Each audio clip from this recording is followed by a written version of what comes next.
Alhamdulillazi anzalal Qur'an hudal linnasi wa bayyinati minal huda wal furqan. Asyhadu an la ilaha illallah wahdahu la syarikalah. Allahumma salli ala Muhammad wa ala ali Muhammad. Sahabat kaum muslimin dimanapun berada, alhamdulillah, segala puji bagi Allah yang selalu dan senantiasa memberikan kita nikmat, sehingga dengan nikmat itu kita pun bisa menikmati kehidupan. Selawat dan salam kita doakan untuk junjungan kita Nabi besar Muhammad sallallahu alaihi wasallam dengan lafaz Allahumma shalli ala Muhammad wa ala ali Muhammad. Sahabat yang dirahmati Allah Subhanahu wa taala, pada kesempatan kali ini kita kembali mengadakan kajian rutin dengan judul berlomba-lomba dalam kebaikan. Dan ini penting kita pahami dan kita pelajari, terutama bagi seorang muslim, karena ini dalam rangka bagaimana muslim itu benar-benar menjadikan kehidupannya, setiap aktivitasnya menjadi kebaikan di sisi Allah Subhanahu wa taala. Berbicara tentang kebaikan bagi seorang muslim, maka penting dipahami ini adalah perintah Allah. Sebagaimana di dalam Quran surah Al-Baqarah ayat 148, Allah Ta'ala berfirman, A'udzu billahi minasyaitonir rajim, fastabiqul khairat. Maka berlomba-lombalah kamu dalam kebaikan. Aynama takunu ya'ti bikumullahu jami'a. Di mana kamu berada, pasti Allah akan mengumpulkan kamu sekalian. Dalam hal ini adalah pada hari kiamat nanti. Innallaha ala kulli syai'in qadir. Sesungguhnya Allah maha kuasa atas segala sesuatu. Al-Baqarah ayat 148. Sahabat dan kaum muslimin dimanapun berada, berbicara tentang kebaikan, di awal saya sudah sampaikan bahwa ini adalah perintah Allah. Namun perlu diingat, baik atau buruk yang datang dari Allah bagi seorang mukmin, kalaulah mereka memahami perintah Allah semuanya, maka kemudian ia akan menganggap itu adalah baik. Namun apa yang dimaksud dengan kebaikan di sini? Di dalam kitab Nafsiyah Islamiyah dijelaskan bahwa kebaikan itu definisinya adalah wa may yuti'illaha war rasul faulaika ma'al ladzina an'ama Allah. Barang siapa yang mentaati Allah dan Rasulnya, mereka itu akan bersama-sama dengan orang-orang yang dianugerahi nikmat oleh Allah. Di ayat ini ada kata-kata yang mentaati Allah dan Rasulnya, mereka akan bersama dengan orang-orang yang dianugerahi nikmat oleh Allah. Kita tahu bahwa nikmat itu adalah kebaikan, buah dari kebaikan. Maka kata kunci dari ayat ini, kalau ingin dikatakan sesuatu itu kebaikan, adalah kalau seandainya sesuatu yang kita lakukan dalam rangka mentaati Allah dan Rasulullah SAW. Ini kata kunci yang perlu kita pakai dalam kehidupan berbicara tentang kebaikan. Kalau seandainya sesuatu yang kita lakukan tidak mentaati Allah, tidak mentaati Rasulullah SAW, maka itu bukanlah kebaikan. Apa saja itu. Jadi jelaslah bagi kita bahwa kebaikan itu adalah sesuatu yang apabila mentaati Allah dan Rasulullah SAW. Kebaikan-kebaikan yang diperintahkan Allah dan Rasulullah SAW, kalau dalam hukum fikih itu setidaknya dilihat dari hukum, ada namanya fardu ain. Fardu ain, kewajiban yang ditetapkan oleh Allah Subhanahu wa taala pada individu-individu muslim, baik muslim laki-laki maupun muslim perempuan, yang kemudian kewajiban itu hukumnya apabila dikerjakan maka pahalanya besar, dan apabila ditinggalkan dosanya besar. Ini pertama.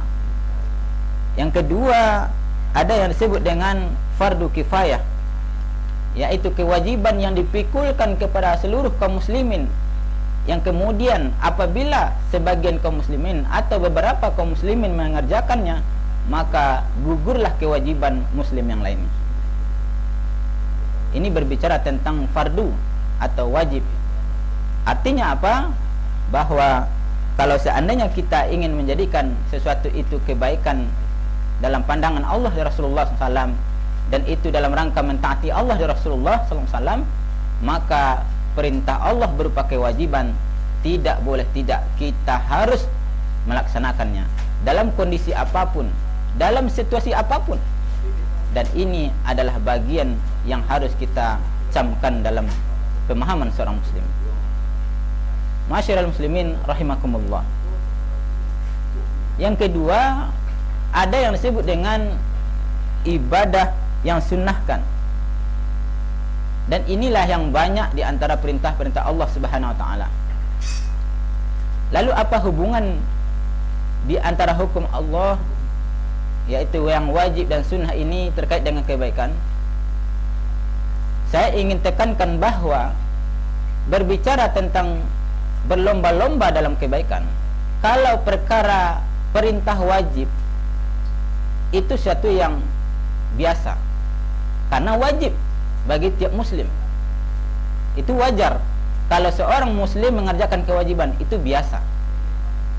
Kalau seandainya masih ada seorang mukmin muslim kemudian dia tidak melakukan kewajiban, atau mungkin mereka menganggap bahwasanya dengan banyak melaksanakan kewajiban yang Allah perintahkan, padahal itu adalah kewajiban individu, kewajiban fardiyah yang tidak bisa diwakilkan kepada yang lain, itu bukanlah suatu perlombaan yang kemudian pantas dikatakan berlomba-lomba dalam kebaikan. Kenapa? Karena ini adalah wajib bagi individu kita.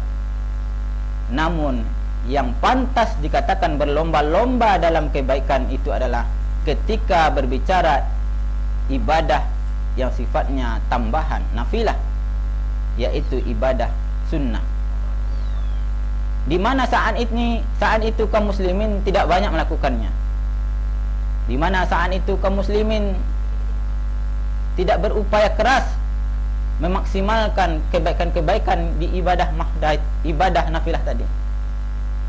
Itulah kenapa saya mengatakan bahwa yang pantas dikatakan bahwa berlomba-lomba dalam kebaikan itu adalah bicara tentang ibadah nafilah tambahan di luar kewajiban. Karena kewajiban itu suatu yang pokok yang masing-masing individu muslim pasti mengerjakannya. Apa di antara bentuk ibadah nafilah atau tambahan yang disebut dengan ibadah sunnah itu adalah Rasulullah SAW pernah mengatakan dalam satu kali tentang berbicara tentang menggosok gigi setiap kali berwudu. Apa kata Rasulullah SAW? Laula an asyqa ala ummati la amratuhum inda kulli salatin biwudu' wa ma'a kulli wudu'in bisiwa. Jika tidak khawatir memberatkan umatku, kata Rasulullah SAW, maka pasti aku akan memerintahkan mereka untuk berwudu untuk setiap salat dan menggosok gigi setiap kali berwudu. Dalam satu riwayat muttafaq alaih disebutkan juga bahwa laula an asyqa ala ummati li amratuhum bisawaki inda kulli salah. Bahwasanya jika aku tidak khawatir memberatkan umatku, maka pasti aku akan memerintahkan mereka menggosok gigi setiap kali salat. Ini kan jarang bagi kaum muslimin untuk melaksanakan. Kalaulah seandainya kita ingin mengambil bagian berlomba-lomba dalam kebaikan, tentu sesuatu yang Rasulullah SAW tekankan pada umatnya, ia akan melakukannya. Ini di antaranya. Kemudian di hadis lain berbicara tentang kebaikan yang kemudian jarang juga kaum muslimin memperhatikan, padahal ini adalah bagian yang juga berat timbangannya di sisi Allah Taala. Apa kata Rasulullah SAW? Ad-du'a'u bainal udhani wa iqamati la yuraddu. Doa di antara azan dan qamah itu tidak akan ditolak. doa di antara azan dan iqamah itu tidak akan ditolak. Padahal kaum muslimin kita tahu bahwa bagi orang yang sering sholat jamaah ke masjid, perkara bertemu antara situasi antara azan dan iqamah itu suatu yang sering. Kalaulah mereka memang sering mendapati situasi itu, kenapa tidak dimanfaatkan berdoa? Padahal jelas bahwa Rasulullah SAW mengatakan doa di antara iqamah dan azan itu tidak akan tolak. Subhanallah. Kemudian kebaikan apa lagi yang kemudian seorang mukmin mesti mengejarnya dan mendapatkannya? Yaitu membangun masjid. Apa kata Rasulullah SAW? Man bana masjidan yabtaghi bihi wajh Allah, banallahu lahu baitan fil jannah. Barang siapa yang membangun masjid karena mencari ridha Allah, maka Allah akan membangun rumah untuknya di surga. Barang siapa yang membangun masjid untuk mencari ridha Allah, maka Allah akan membangun rumah untuknya di surga. Tentu hadis ini ada dua penjelasan yang kemudian bisa kita pahami. Pertama, membangun masjid secara fisik, yaitu berupa sarana, yang kemudian dalam hadis dijelaskan juga bahwa barang siapa ingin mendapatkan amal jariah, sedekah jariah, maka salah satu di antara bentuknya adalah membangun fasilitas, yang mana fasilitas itu bisa dimanfaatkan oleh orang banyak. Selama fasilitas itu bermanfaat, dipakai oleh orang banyak, maka dia akan mengalir pahalanya terus meskipun dia telah tiada atau meninggal. Dalam hal ini tentu masjid bagian di antara itu. Yang kedua, membangun masjid dalam artian bagaimana menghidupkan, memakmurkan masjid, yang kemudian aktivitas ibadah-ibadah yang berkaitan di masjid banyak dilaksanakan oleh kaum muslimin. Apa di antaranya? Pendidikan atau kajian yang kemudian merupakan sarana untuk mengenal Islam, mendalami Islam bagi kaum muslimin. Bayangkan betapa besarnya pahala orang yang kemudian menjadi perintis. Banyak orang datang ke masjid, banyak orang hadir ke masjid, dan itu semua tidak lain dalam rangka bentuk ketaatan kita kepada Allah Subhanahu wa taala. Dan insya Allah, Allah akan membekali kita, memberikan kita pahala yang berlipat ganda. Kenapa? Karena melalui kita orang-orang datang ke masjid, karena kita yang pertama kali memakmurkan masjid itu. Masyiral muslimin rahimakumullah. Apalagi di antara kebaikan yang mesti kita berlomba-lomba, Rasulullah SAW dalam suatu kali pernah bersabda, aj'alu min salatikum fi buyutikum wala tattakhidhuha kuburan. Jadikanlah sebagian dari solat kalian di rumah-rumah. Hadis Rasulullah SAW adalah bagaimana solat di rumah merupakan suatu kebiasaan kita. Dalam hal ini berbicara tentang solat sunnah, khusus solat wajib, keutamaannya adalah di masjid, terutama bagi laki-laki kaum muslimin yang dirahmati Allah Subhanahu wa taala. Salat di rumah, kalau seandainya tidak sering kita lakukan, Rasulullah mengatakan bagaikan kuburan. Di hadis lain juga dikatakan, kalaulah kita tidak membaca Al-Quran di rumah, maka rumah itu akan diisi oleh setan-setan.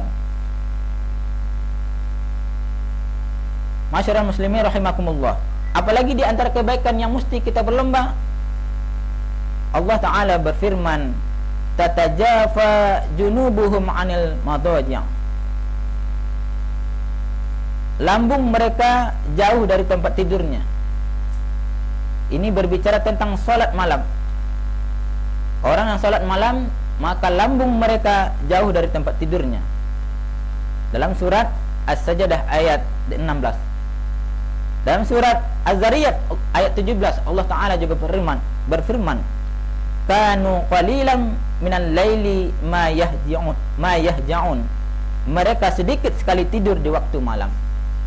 Inilah yang kemudian bentuk-bentuk di antara sekian banyak perintah Allah yang kemudian kita mestinya berlomba-lomba dalam kebaikan. dalam hal ini adalah qiyamul lail, solat malam. Solat malam, solat berupa solat tahajud dan solat hajat, yang kemudian semua yang kita minta insya-Allah Allah kabulkan. Kenapa? Karena solat malam membutuhkan orang-orang yang benar-benar setia kepada Allah. Kenapa dikatakan orang-orang yang setia kepada Allah? Karena di saat itu orang sedang tidur nyenyak, kita bangun. Di saat itu orang sedang mendengkur enak, kita berusaha keras melawan malas, rasa kantuk dalam rangka mentaati Allah. Tentu orang yang istimewa yang bisa dan mau melakukan itu semua. Maka bersyukurlah kita kemudian kalau seandainya kita termasuk orang-orang yang mau melaksanakan solat malam itu. Masyarul muslimin rahimakumullah.